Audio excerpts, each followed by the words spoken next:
மாயா சிவனாண்டி கிட்ட பேசிட்டு போன பிறகு சிவனாண்டி ரொம்பவே தீர்க்கமா யோசிச்சுக்கிட்டே தான் இருந்தான். தான் பண்ண தப்புகளுக்கு சரியான பிராயச்சித்தம் தேடணும் அப்படின்ற விஷயம் அவன் மனசுக்குள்ள ஆழமா பதிய ஆரம்பிச்சிருந்தது. நடந்த உண்மைகளை சொன்னா மாயாமாவோட நிலைமை என்ன ஆகும், அதுக்கப்புறம் தான் குடும்பத்துக்கு வர வேண்டிய காசு வராம போயிடும், தான் பிள்ளையோட படிப்பு இல்லாம போயிடும் அப்படின்றத பத்திலாம் கொஞ்சம் கூட யோசிச்சு பார்க்கவே இல்லை. உண்மையை சொன்னா நம்ம பண்ண பாவத்துக்கு கொஞ்சமாவது ஒரு புண்ணியம் கிடைக்கும் அப்படின்ற நோக்கத்துலதான் உண்மையை சொல்லிடலாம் அப்படின்ற முடிவுக்கே வந்துட்டான் சிவனாண்டி. நல்ல வேலையா விக்ரம் கிட்ட பேசணும்னு சொல்லி டைரக்டா ஜெயிலர் கிட்டே கேட்காம போனாரு. அது வரைக்கும் ரொம்ப சந்தோஷம். அங்க இருந்த கான்ஸ்டபிள்கிட்ட நான் விக்ரம் சார் கிட்ட பேசணும், உங்க போனை தர முடியுமான்னு கேட்கவும் விக்ரமும் ஏற்கனவே அந்த கான்ஸ்டபிள் கிட்ட சொல்லிட்டு தான் போயிருந்தாரு.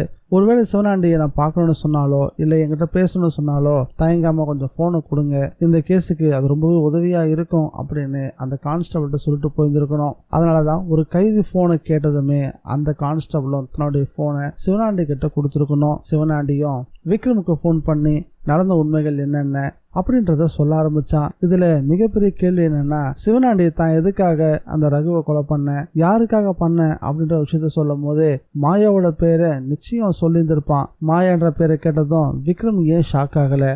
அது தனக்கு தெரிஞ்ச மாயாவா இருக்காது, வேற யாராவது ஒரு மாயாவா இருப்பாளோ அப்படின்னு நினைச்சிட்டாரோ என்னவோ தெரியல. ஆனா எப்படி இருந்தாலும் ரகுவை கொலை பண்ணதுக்காக அந்த சம்பந்தப்பட்ட மாஸ்டர் பிரிண்டை சந்திக்கும் போது அது தனக்கு தெரிஞ்ச தான் கூட படிச்ச போலீஸ் ஆக முடியாத அந்த மாயா தான் எல்லாத்துக்குமே காரணம் அப்படின்னு விக்ரமுக்கு விஷயம் தெரிய வரும். அப்படி தெரிய வரும்போது அவர் எப்படி ரியாக்ட் பண்ண போறாருன்னு தான் தெரியல. மாயா இந்த விஷயத்துல தீவிரமா இறங்கி இந்த அளவுக்கு வேலை பார்க்கறானா, அதுக்கு சில முக்கியமான காரணங்கள் இருக்கு. அதுல முதன்மையான காரணம் விக்ரம் தனக்கு வேணும் அப்படின்றதுதான். இதை 2-3 முறை நேரடியாவே விக்ரம் கிட்டே சொல்லியிருக்கான் அந்த மாயா. அப்பெல்லாம் விக்ரம் கொஞ்சம் கண்ணும் காணாம இருந்தாரு. ஒரு கட்டத்துல நீ பேசுறது ரொம்ப தப்பு அப்படின்னு கடிஞ்சும் பேசினாரு. கடைசி முறை மாயா அது சம்பந்தமா பேசும்போது மாயாவுக்கு பலமான ஒரு அறையும் விழுந்துச்சு. இந்த விஷயம் எல்லாத்தையும் முழுமையா வரிசைப்படுத்தி பார்த்தா மாயாவோட கணக்கு என்னன்றத விக்ரம் சுலபமா கண்டுபிடிச்சிருவாரு. மாயாவை அரெஸ்ட் பண்ண போறதுக்கு முன்னாடி சிவனாண்டி எல்லா உண்மைகளையும் சொல்லி இவ்வளவு பிரச்சனைக்கு பின்னாடி மாயான்ற பொண்ணுதான் இருக்கா அப்படின்னு விக்ரம் இனியா கிட்ட சொன்னார்னா, இனியா இந்த பேரை கேட்டதும் நிச்சயம் அதிர்ச்சி ஆவாங்க. என்ன பேர் சொன்னீங்க?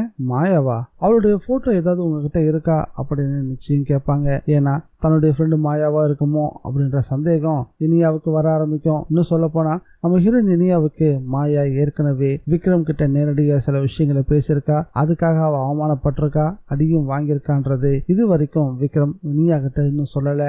மாயா தான் இதுக்கெல்லாம் காரணம் அப்படின்ற தகவல் இனியாவுக்கு தெரிய வரும்போது மாயா எதுக்காக இது எல்லாத்தையும் பண்ணணும், மாயாவுக்கும் ரகுவுக்கும் என்ன சம்பந்தம், அவங்க 2 பேருக்குள்ள அப்படி என்ன தீராத பகை இருக்கு, எதுக்காக கொலை வரைக்கும் போகணும் அப்படின்ற கேள்வியை நிச்சயம் இனியா நம்ம ஹீரோ விக்ரமை பார்த்து கேட்க ஆரம்பிப்பாங்க.